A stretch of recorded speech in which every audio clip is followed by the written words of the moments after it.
The rise of African youth revolts across the continent. This article is by Eugene Ewusi-Annan. Africa is in grave turmoil, journeying through a dehumanizing age of slavery and era of colonization to today's contemporaneous setbacks. As we cannot claim the agonizing struggles of Africa's past era for ourselves, we can truly attest with dismay at present to being sufferers of the oppressions rolled in to tear down our people. A generation has been born. This generation refuses to shut their snooping eyes to the disheartening happenings shadowing the continent. They boldly cry out, "Enough is enough." They are Africa's youth. Africa's youth has long aspired for a better Africa. They've been taught of the greatness ignited by the past years of Africa. Nonetheless, Africa has still endured phases of trials and undesirable developments throughout many decades. The people of Africa has had a history of hopelessly hanging on to the ever-promising words of their sought-after leaders. However, there's a new rise wanting to change this narrative. They walk the road to embody their true power and take their places of the new Africa they passionately fight for. They build and toil for this better Africa themselves. They emerge rather fierce and willful, unshaken by the repercussions or threats of containment, shockingly from their own leaders. Not even a disruptive corona pandemic has stopped them from daringly walking the very streets their tormentors reside, to make their exhilarating voices heard. They infiltrate and expose the system that has failed them. The youth of Africa have not come to the fore for a dialogue, being that they attempted that beforehand and it unexpectedly shamed them. Clearly, their disciplined outrage and endless cries have gotten them nowhere. They seek an Africa where their children and future generations will prosper and peacefully thrive, and so they will forego their own comfort and peace now in the bid to save this Africa from its misfortunes. The strife comes with its own ramifications to bear, as innocent young lives have been lost on the futuristic quest to Africa's salvation.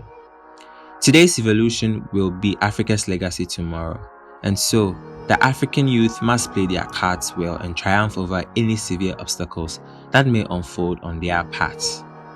The so alluring blueprint we've envisioned Africa to epitomize in the future is being threatened now, and at the dreadful edge of permanently staying just an ambitious dream.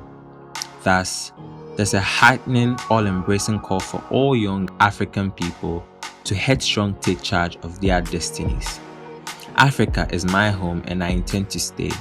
I aspire to be just as valiant enough like my brothers and sisters in Nigeria to fight the good but tortuous fight for a better Africa.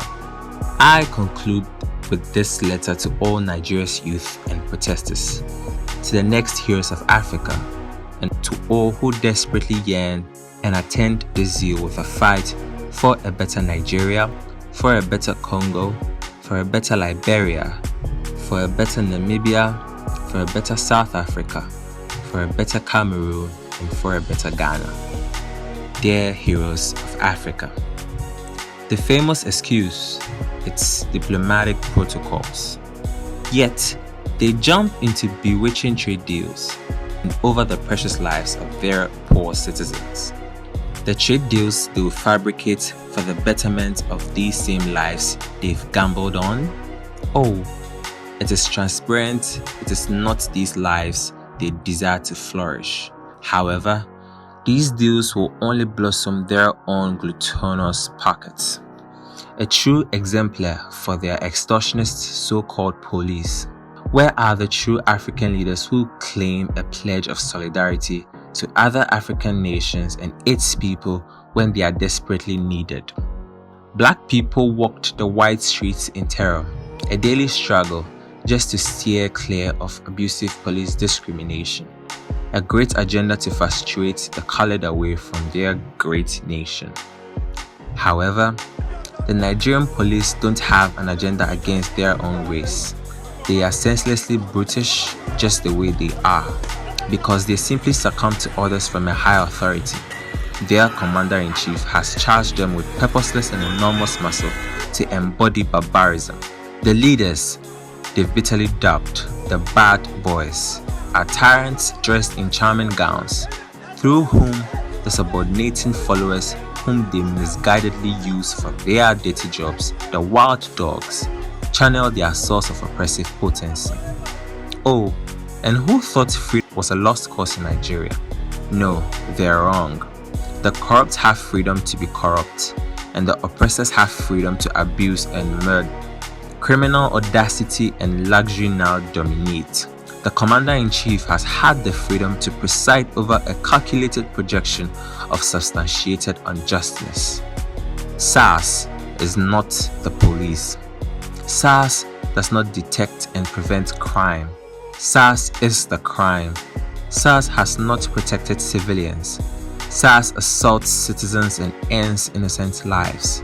SARS has not maintained the law. SARS has defiled the law. SARS was modeled to ambush the people's liberation and nation's harmony. SARS is a plague manifested by a bunch of toxic and savage ruffians. The reinstated SWAT might just be another manipulative scam, a bunch of bad boys who came to steal, kill, and will they succeed in destroying Nigeria? The poison effect of police brutality is different for different nations. In Nigeria, it's regrettably a convenient tool for the dishonorable superior to steadily demolish the foundations of democracy the past heroes of Africa earnestly toiled for. Heartless is the word you may be looking for now. SARS was given a directive to instill fear in the people. Truth be told, they handled that job pretty well. What still stays untold? Just think. Which other African leaders collaborated in that conspiracy? He certainly didn't work alone. What did they dreadfully scheme in their conference meetings, fortified with shameful dishonor? They betrayed you, a scornful betrayal. To what end? Until they've achieved their dream of a broken nation? We're all but helpless, fallen at the mercy of slowly but surely forged tyrants. The era of African heroes has long expired. Who will save Nigeria now? Who will weave back the fortified fabric of restoration, framing a better Nigeria? Not they. I see you. You are coming, fierce and resilient, untamed. The lives painfully lost would not be forgotten. May their souls rest in glorious peace. You are here to conquer. Aim for the system. You know the system, the corrupt system. It has leaders. The system, accommodating mass injustice, brutality, abuse, discrimination, and all forms of violence, has a leader. Break the cycle and dismantle your shackles. To shut down the system, cut off the heads. Together, we will fight and not stop until every young African voice is heard. With hope and love, a child of Africa.